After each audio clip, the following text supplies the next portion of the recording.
But sometimes it's one person's decision not to change that can lead and establish for somebody else the ability to have an even greater impact. I think that that's something that we lose sight of sometimes. So give me an example of that. Expound upon that. Dare I use our current political process? This is open. It's a podcast. This is discussions. This is how we get enlightened.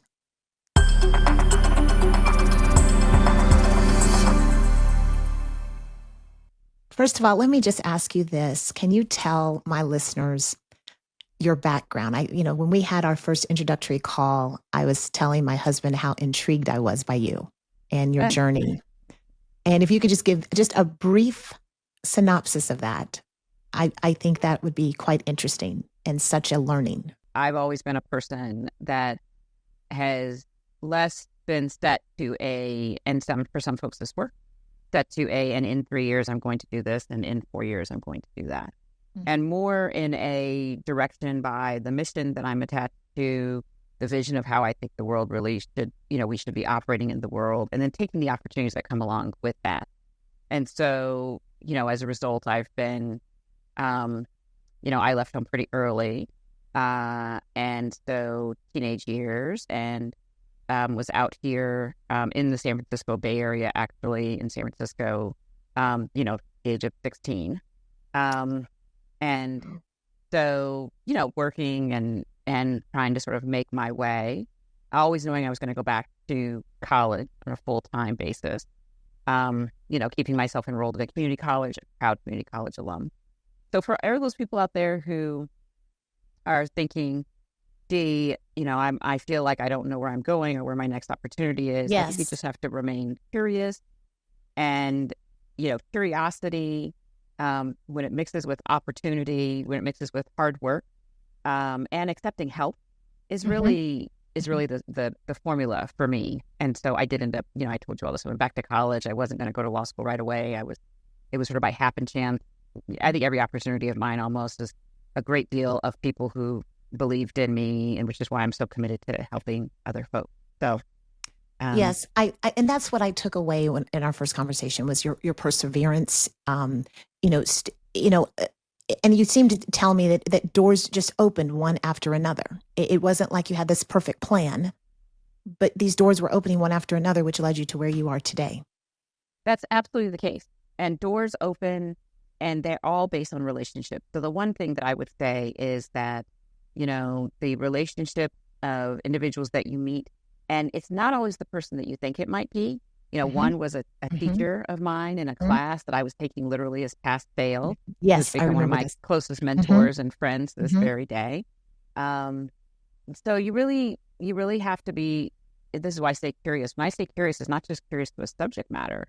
It's curious about people. People have very different stories, and they have incredible perspectives and opinions that you may or may not agree with. But I have always sort of lived in my own humanity and really embraced others in that way. And so, yes, things opened for me. The reason I, became the ED for this little nonprofit working with new lawyers is because of a relationship that I'd had that came from college with a teacher who told the judge, you might want to think about hiring her. And so, those are the types of things that I think you're referring to. And I would strongly encourage people, no matter where you are in your life, that maintain that relationship and that those relationships are important. I think that's a topic within itself, being curious, but not just intellectual curiosity, but curious about people and the differences of people. Be curious about it because you don't know where it will lead for that individual or for yourself. That's good. And I know you've had an extensive career, Leah, across government, nonprofits, and businesses. Can you share an instance where you witnessed a colleague or even a situation that created a dilemma that challenged the core values of the pursuit of success? And how did you see this situation navigated? How did you navigate this situation? For a general counsel and a chief legal officer, quite honestly, that's every day. That's every day of the job. And the reason I say that is that particularly when you're working in mission-driven organizations, as I have, and I spent, close to a decade at WestEd, which is a great opportunity for me to think about this. It's working with children, it's working with data, it's working with, the professionals and the researchers there are doing incredible work. And as the lead attorney, when something happens that may go across a line, you would never want to see somebody's information out there, if data information has not been protected in the way it's wanted or something, or we had a subcontractor. The biggest one for me is we had a subcontractor when I first started. That subcontractor is no longer in business, but they were suspended by the federal government. This is when I was very early on. And this is a whole process when you have federal government contracts, that if you have a subcontractor, there's sort of all of this work that you have to do to ensure that you're following all of these very particular legal regulations. And the subcontractor had their suspension by the federal government had nothing to do with Wested and our work. But what challenged me was that, you really have to stay focused on your highest and best use and value and mission. And for me, that was for Wested. And so even though there were opportunities for the organization of Wested or myself as the general counsel to be a part of or to assist in what was happening with that other federal contractor. And even though their work, had been long revered and they had lots of it, and so there might be a lot of personal relationships and reasons why one might be motivated to do that, you have to sort of take a step back. And this is why I say it's every day for a GC or a CLO. Step back, think about what is your role, what is your responsibility, fiduciary responsibilities clearly as a lawyer, but also, and what's the higher purpose you're here serving? So it's not about this one particular situation, but you got to think about that higher purpose and goal and how you incrementally are moving in that direction. And the reason I say that to folks is because that higher purpose guiding you at all times in an incremental fashion, there's lots of unintended consequences of individual decisions that are made. And so, for example, in this situation, if I had leaned more into more of the personal relationships and being supportive, that may have unintentionally caused a downstream impact on, our organization or myself being more involved than we would have wanted to have been. And so you have to really think about taking this step right now regarding this decision right now and be guided by that higher purpose and guided by the incrementality of it. And then the last piece I'd say, and this is why I also mention it from the perspective of being a GC and a CLO, very few things in life are completely black and white. Very, very few things. I would agree. There's often very much a gray area. And so that is why, as I started saying, be curious about people. And, I really would say, people end up in all sorts of situations and all sorts of things. And we often never know the full story. You were talking, and I'm just going to go back to leadership in general. There's been conversations just in past podcasts that I've had with people that are, in your similar position as CEO, that oftentimes, as you know, your style of leadership changes according to the situation, which goes back to your statement that very few things are just black and white, right? So here's an example.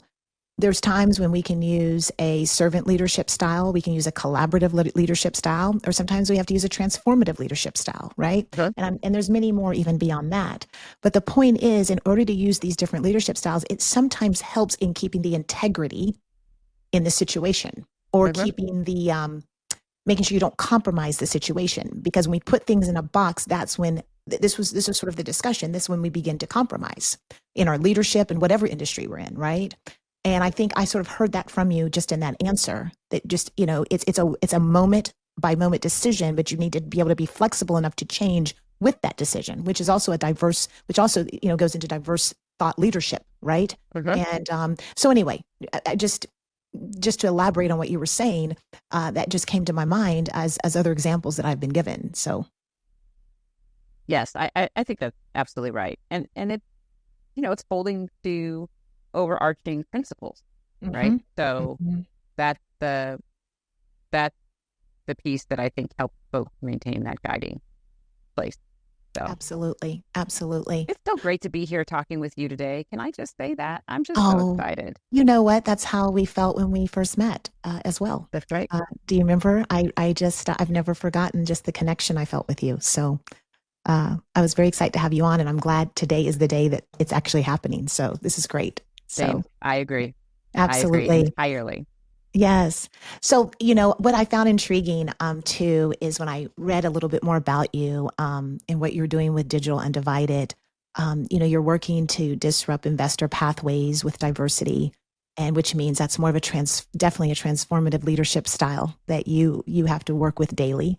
But at the same time, I'm sure you know how to get collaboration and move things forward and that kind of thing. But have there been moments when the pressure to deliver rapid results um, could have leaned towards compromising on ethical standards or values? Are there times when you have to sort of assess where you are and pivot? And I know the answer is going to be yes, but again, just to discuss that a little bit and how you address those moments. Sure. Well, I mean, absolutely. And let me just say that, for any leader, this is a constant balancing that's occurring. Yes. And when you're leading an organization like Digital Undivided, and we really are seeking to disrupt the inequities that exist in the entrepreneurial ecosystem and provide greater access to capital for women and women of color in particular. But this is about the future of our economy, the future of our GDP. Yes. And women, all these things. You're one of these, right? Women are the fastest growing group of entrepreneurs. Women of color are the fastest growing subgroup of that group, particularly Black and brown women. And so we're looking at systemic change. At the same time, we're looking at individual change. At the same time, that an organization that's been around since 2012 is itself evolving. And so for me, when I think about those moments, what I think about is, I use a very team leadership style. I'm a big Phil Jackson fan. I still refer to Sacred Hoop, which was a book that he wrote back when he was leading the Bulls. Okay, I think I vaguely remember that. Yes, I'm dating myself here. Yes, but I do. I vaguely remember that. Yes, you and me both. So. Yeah, what I find fascinating is one of his examples about Steve Kerr, who's now the coach of the Warriors right here in my home area. Yes, yes. So, and this is the part that I think goes to this. I remember in the book, he mentions this case where, Kerr had been missing all of these threes. Kerr was an incredible three-point shooter. And It was at a critical moment in the game. I'm not going to remember what game. I'm not going to remember what critical moment it was, but it was a critical moment in the game. And, the play that made the most sense was take the ball out and give it to Kerr again. And some of the team was saying, no. I mean, Kerr's not missed. He's not made any shots. Today he's missed like 60. And Jackson says, no, give him the ball. Like it's a belief in him. It's a confidence in him. When you have a team, and that what I took from it was this benefit of that the team stood collectively together as much as they stood with individual responsibility. And that when he was having a cold streak, that the team was still standing there behind him was part of what he needed. And that's what comes up for me when you're leading an organization like Digital Undivided. We're a small organization where every piece, every person plays a really critical role. But yeah, we're all human. We're not robotic. We are all human, and we all are fallible. Absolutely. And we, all need that moment where the team still stands behind you, even in the moment when you may or may not hit that 3-point shot that you need with. Absolutely. And so that comes up for me, and that I think that's how I tend to address it. Absolutely. You going back to systemic change, I want you to hit a little bit on that. First of all, give a definition of systemic change, and then give us sort of a top line example, not specific, maybe to it doesn't have to be to your company, but what does that look like in leadership when you're trying to make systemic changes? What does that look like? Because within what you described, what you're doing on a daily basis and trying to bring more equity to, angel investors, investing into women-owned businesses and women of color, those that usually don't have the access, again, that word access, which is very important. That within itself is trying to live a life uncompromised. You're trying to help people live a life uncompromised. You're trying to help leaders and organizations produce or live a life uncompromised within itself, what you do daily, right? So I don't know if you could just explain what that systemic change looks like and what the definition is, and just and just expound upon that. So, my idea in asking you this is that it's a real thing. And the more we can discuss it and help those who maybe are not quite familiar of what that means and what that looks like, maybe we can help educate so they can identify it within their own organizational industry structures. So, yes. I'm happy to. And I'll give this example in the context of a fact that I heard recently that just really blew me away on the one hand, but on the other hand didn't, which is that, and I'll say it to you, did you know, I think it was in the late 70s, until the late 70s, women were not able to take out business loans without their husband's signature. The late 70s, you're telling me? So right before Reagan. Wow. That is so a somebody fact that I says this to didn't me, and I realize. said, really?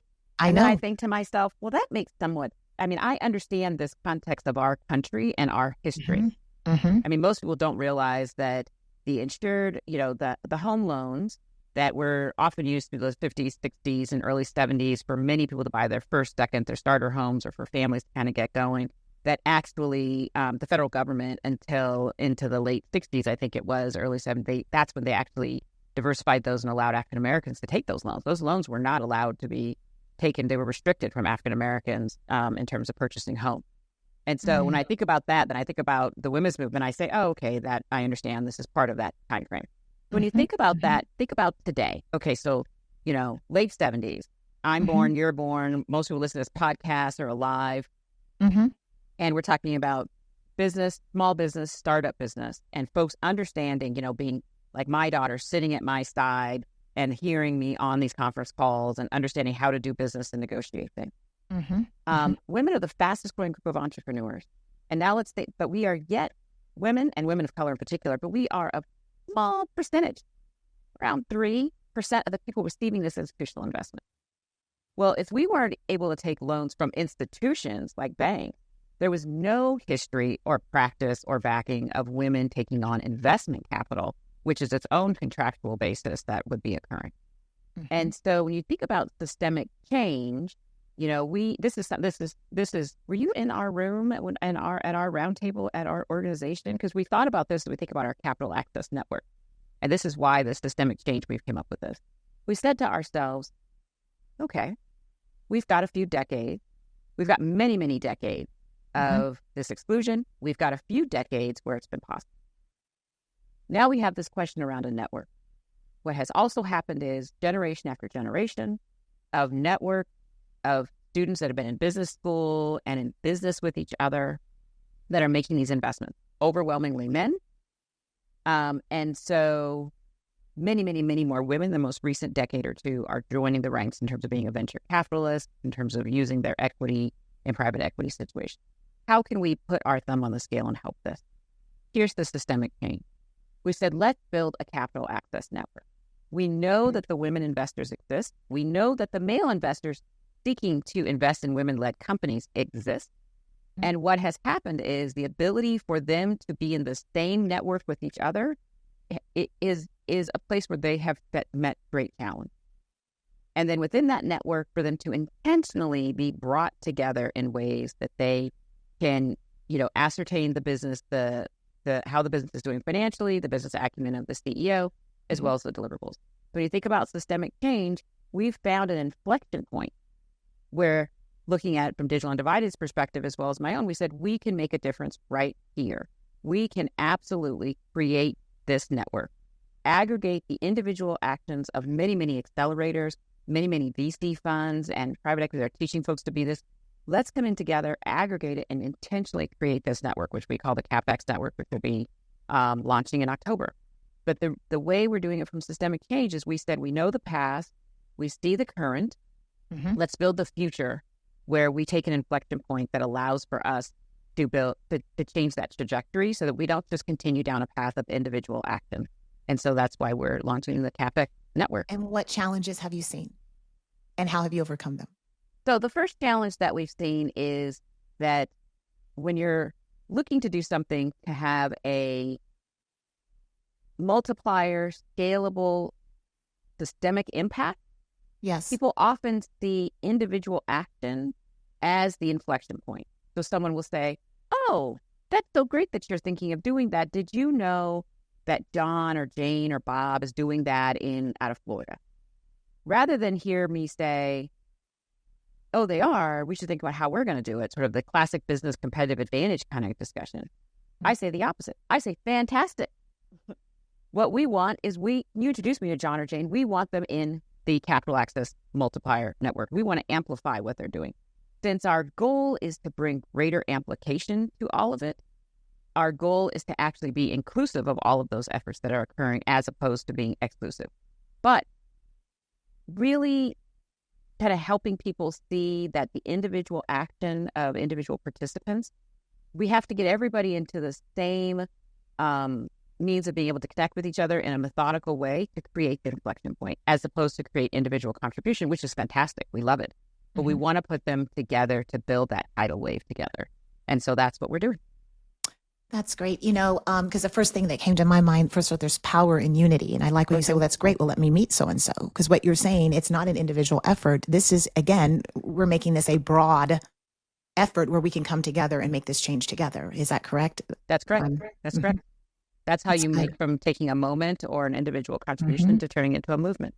Absolutely. Making That's it a what movement. We want to do. Yes, that word movement. Yes. So let me go to this, balancing financial returns with your social impact that you're making. And, it can be challenging.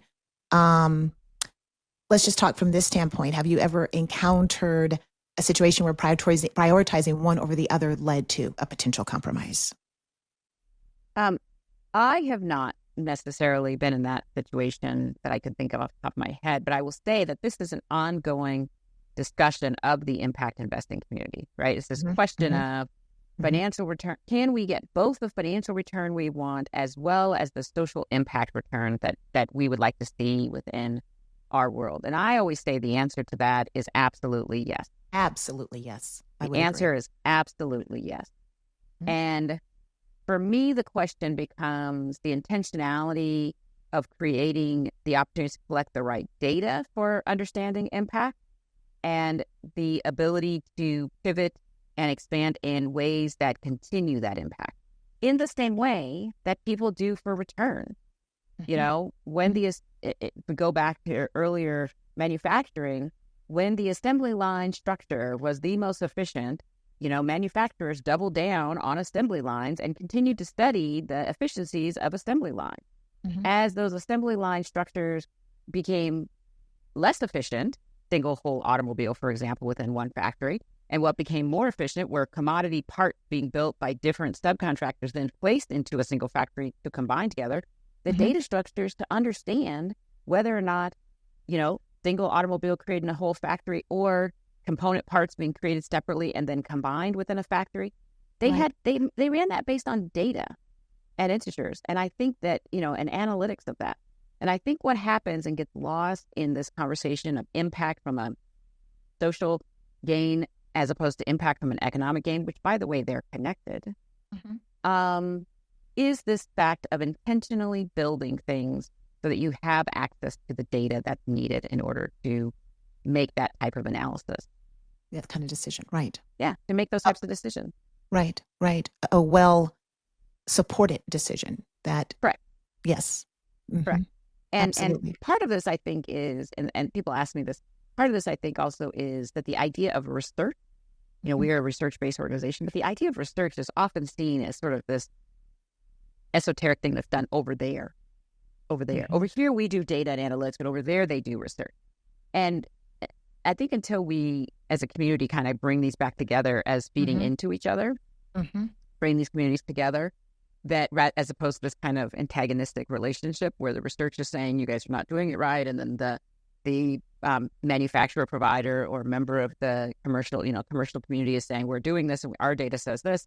So rather than have that, and we bring them together more to have a better understanding of the impacts and potential ways to pivot, I think that that's where we see greater solution.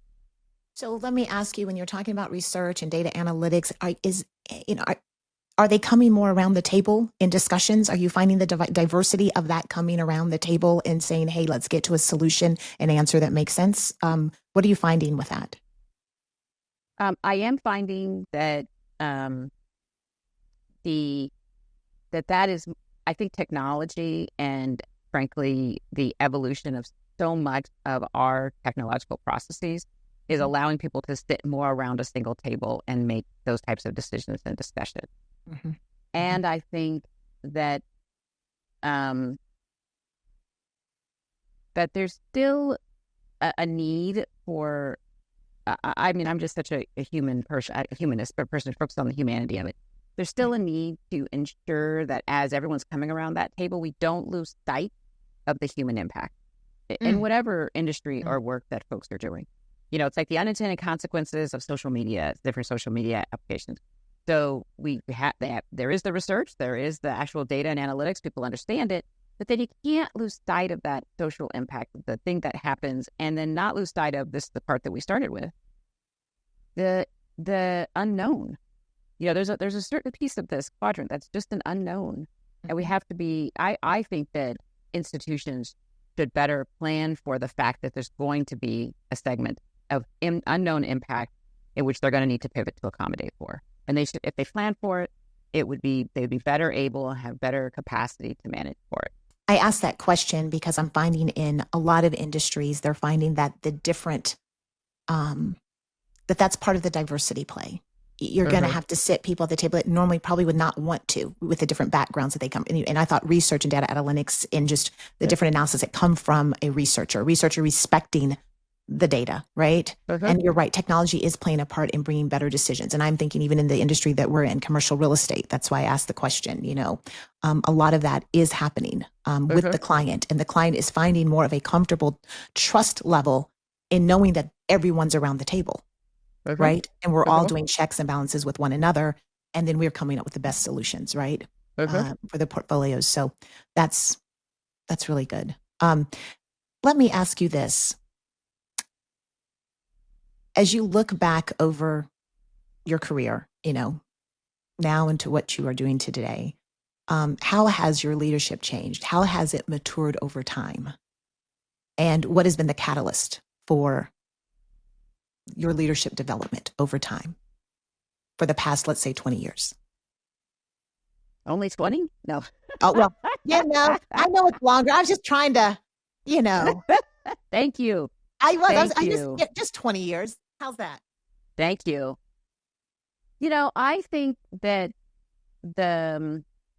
my comfort level in my leadership has probably been the biggest change, in that I'm pretty comfortable that, you know, I do have a certain style of leadership, and probably the anchoring piece of my leadership is the fact that I'm the first to say that I don't know everything.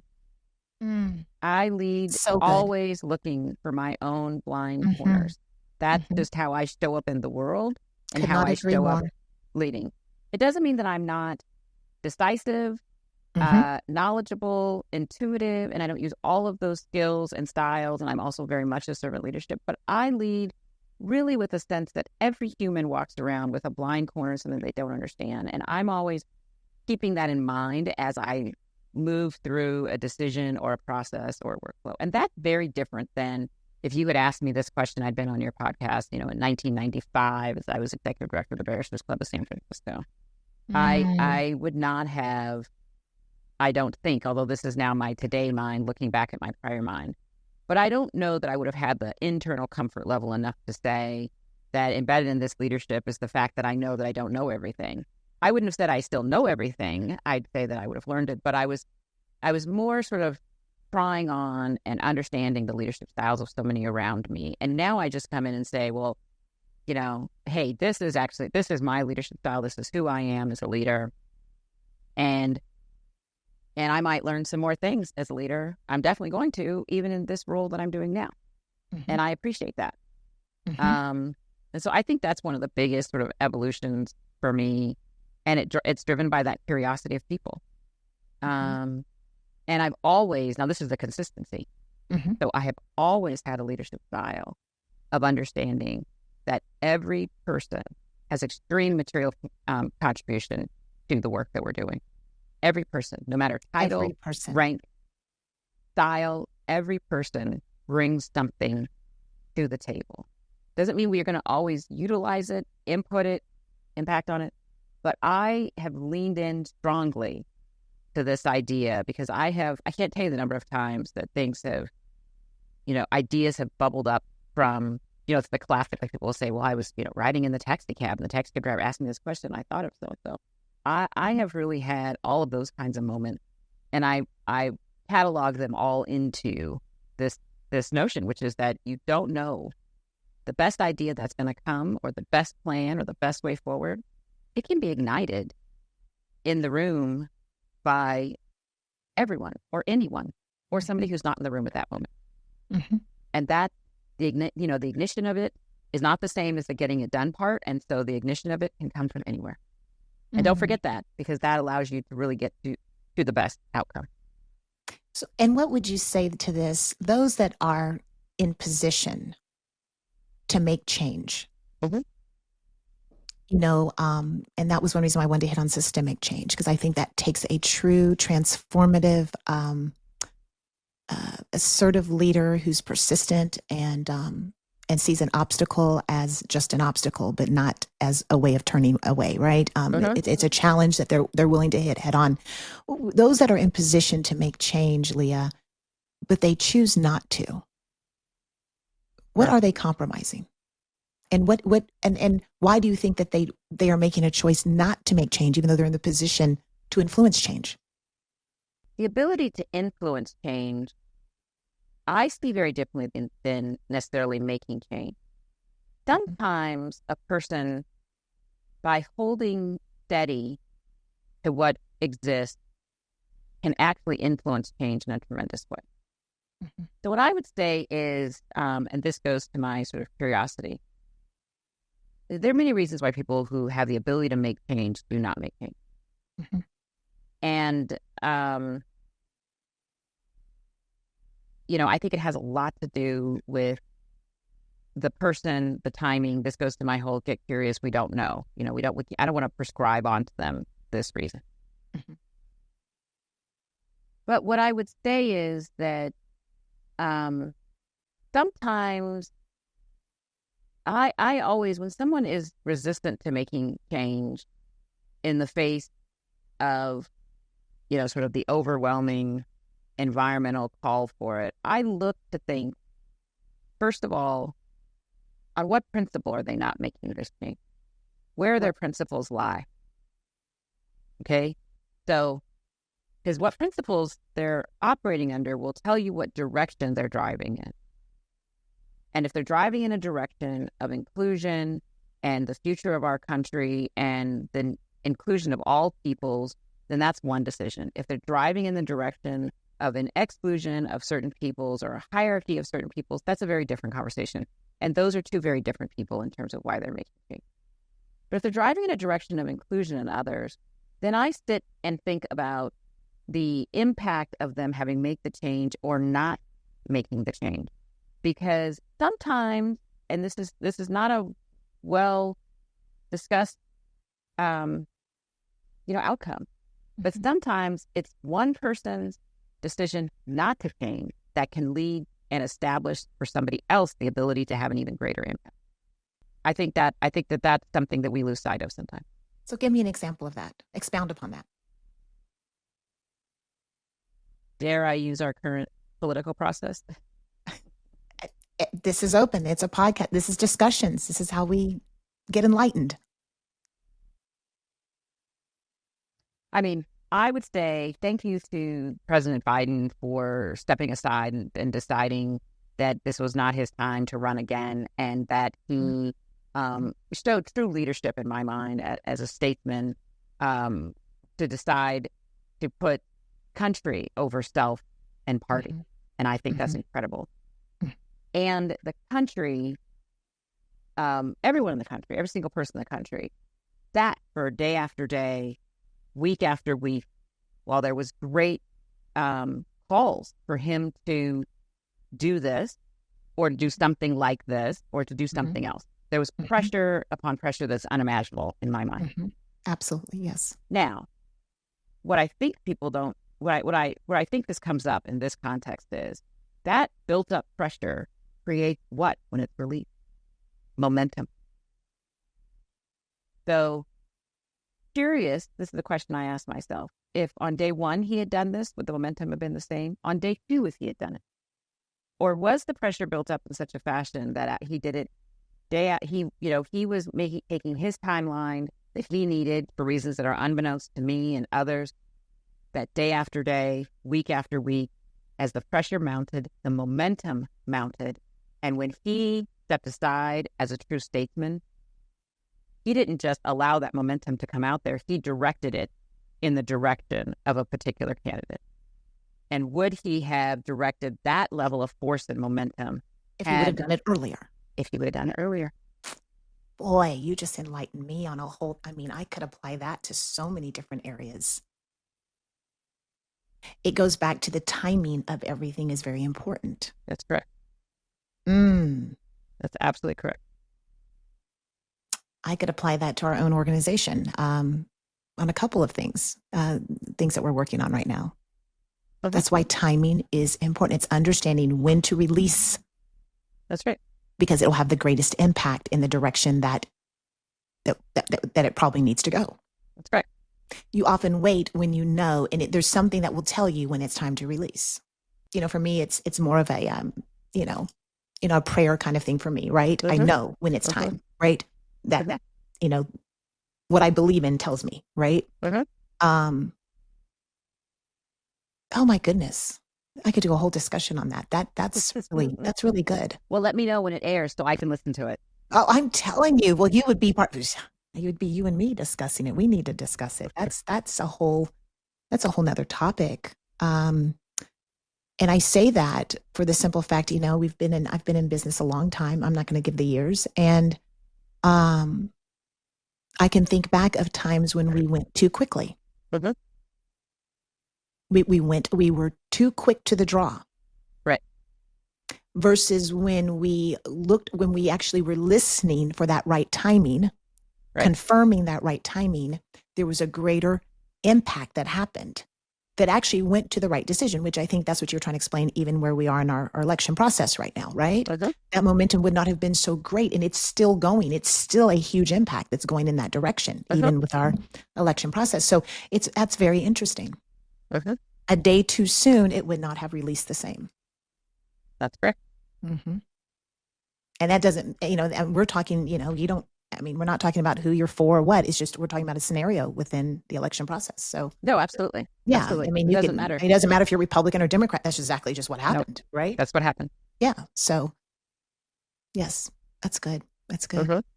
What would you have told yourself, let's say in your 20s? What would you have told your 20-year-old self right now? Oh, I would tell my 20-year-old self to marinate more. To just take the extra heartbeat on things. And I use that word marinate. That's what I say, even in the office. Everyone knows this about me. They'll say, oh, give me both sides of everything and all the information. I say, okay, I'm going to go marinate on it. And to be comfortable. I use that term as well. Leah, I have not met many people that use marinate. I use marinate as well. Because I have a sister who's a chef.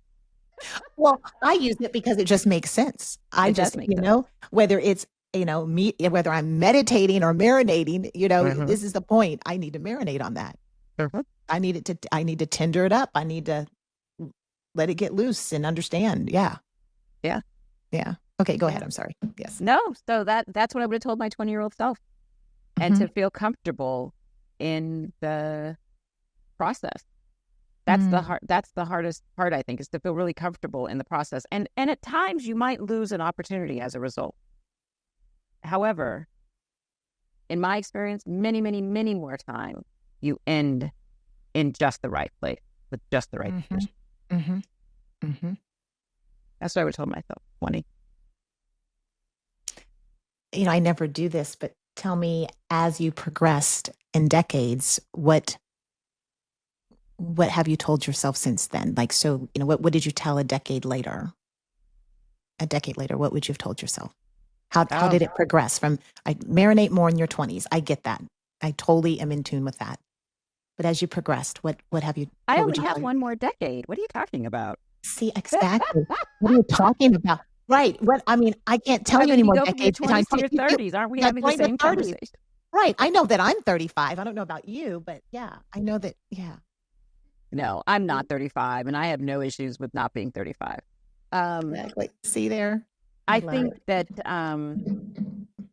you know, I don't think about life sort of in these decade by decade levels. Like when I was in my 20s, I didn't think about myself as being in my 20s. I mean, I had a number of jobs that were not, people were shocked that it was a 20-year-old. So it wasn't really, I don't think about it in that fashion. But I think what I would say is that, I think that would probably be the consistent message across the time frame, because one thing that I have always tried to do is, and I mentioned this, when we started, which is to wait and be open to opportunity and be curious about those opportunities coming along. Yes. And so as a result, I've made some mistakes. And as a result, I've had some opportunities that are incredible that one would not have thought of. And that at the time, I didn't know would have given me future opportunities in the same way. And so maybe that would be the one I'd do in my 30s, is that I was taking the opportunities as they came along. But I was taking them because, saying, well, who knows where this will lead? Right. And so that was probably the theme of my 30s and into my early 40s, sort of who knows where this will lead. Let's take the opportunity. Let's do it. And we'll see where it goes. And so I think that would probably be the next level of it. But I don't really think about myself sort of in that context of it. And part of it is that I'm just here today where I am. And, who knows what will happen tomorrow. I've also, I'm the survivor of some health challenges. And so as a result, I really live in this moment of, hey, this is as good as it today. I wake up every day with the ground beneath me. Great day. Let's go. Because we wake up with the ground above you. We definitely are great when we can open our eyes. I think one of my moms in the faith, she always says, it's a great day and we can just open our eyes and say, good morning. Thank you. Yep. That's so true. That's so true. Here's a last question for you. I always like to ask this question, especially, to African-American females that are in business and in leadership specifically. What leaders have inspired you and why? And I want you to really think about what leaders have inspired you and why. And I've gotten so many answers, which I think has been interesting. It really has not, I think for me, when I look at leaders that have inspired me, they've come across all races, all genders. There was a point in my life where I had leaders that inspired me who were mentors and even sponsors. They sponsored me and they mentored me. They talked about me in rooms I wasn't even in. It did not look at me at all, and that was not my gender, right? And then there has been a season of those different kind of leaders that maybe they did look like me, and they sponsored me just as well. So I'm and it doesn't have to be. It could be a leader that's not even here anymore. It could be some leader that before you were born. But I just want to see what your thoughts are around that.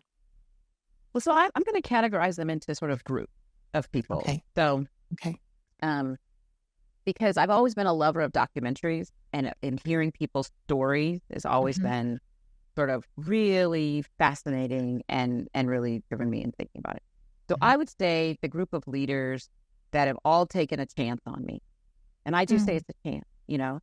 Drusilla Ramey, who hires me, is head of the, she doesn't hire me, but she actually recommends me to be the executive director for the Bears Club. Honorable Benjamin Aranda, who's the judge, who knows her, right? So just this notion of individuals who are sponsoring me, who are taking a chance on me at some point in time.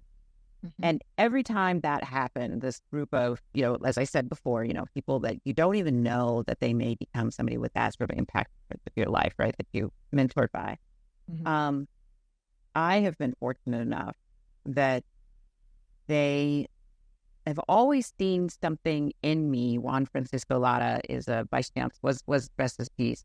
He and Judge Aranda both have passed on, but vice chancellor at UC Irvine.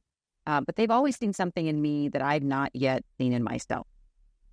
And I have always been inspired by trying to figure out why this person was taking this sort of chance on me. What's going on here? And then that giving me an opportunity that I felt like I wanted to live up to, for sure.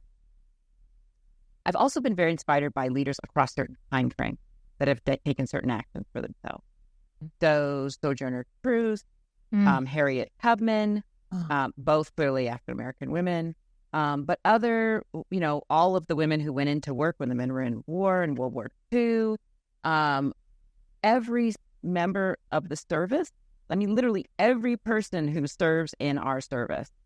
If I see someone, I always say, thank you for your service. Because here's the thing that always touches me, and they inspire me every moment of it, is this selfless act of signing up for service to our country, to our Constitution, to our rule of law, and putting your life behind that. And if I see a service member, I say, thank you for your service, because your service is allowing me to live. And that's incredible. And when you think about that, that's why every day is I wake up with the ground beneath me. Let's go, because somebody else is sacrificing their life for this. And so I would put a group of people who have passed on that were a part of my history and a part of my success. Thurgood Marshall's another person. And I'm inspired by hearing and thinking about how they lived their lives. So it's less about, they did this thing. And it's more about the stories of them coming into each day in the same way that I get up each day and thinking about the decisions that they faced, the challenges that they faced, the ways that they themselves were fallible and had their own, issues in the world, and thinking, really incredible to think about them moving through the world at that moment in time in those ways. And to leave such just a delicate legacy from that. So that's kind of who inspires me. And then on a daily basis, literally, because I live here in Alameda, California. That's where I have a home. I go between here and New York. But Alameda is home to the Coast Guard. And so I see Coast Guard members all the time. And these young men and women are putting their lives on the line all the time. And every time I see one, I say, okay. And I tell my daughters this too. I say, hey, tell them thank you for your service, because they're risking their lives for us. And my younger daughters, as they were even younger, they'd look at me and say, what are you talking about? I'm saying, let me explain something to you. In some countries, there's national service. So everyone is conscripted and required to do this. Here they have chosen to stand the line for us. So let's appreciate that. Let's go through our day appreciating the fact that that's what they're dedicating their life for, because that's giving us the ability to dedicate our life. I could not agree more with your answer. Very deeply explained on so many levels. Thank you. I hope that, it's not a single person, but it's not. But this is where we get into a broader definition of leaders in our life, because I could not agree with you more that those who serve our country are the greatest leaders. Because you're right. Not only do it's a selfless act, but they go out and they risk their lives. It's not just a selfless act of sacrifice. I'm gonna skip a meal or something. No, you could actually lose your life. And so I could not agree with you more.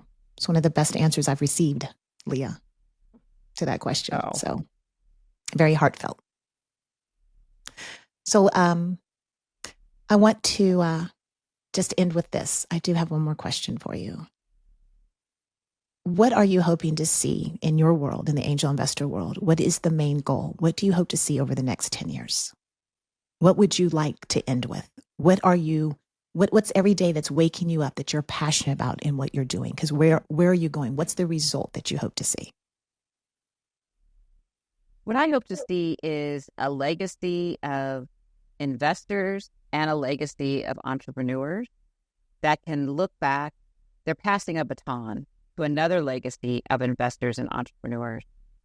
And that the work that we're doing right now to intentionally create this network, to intentionally amplify all of the work of all of these organizations that's occurring across the country, that when they pass their baton to the next legacy, they're making some reference to this story. That it was a part of their story. This work was a part of their story. If that not mean that the work And if that's the case, I think, okay, we've had some impact. We've taken our inflection point and been a part of the movement.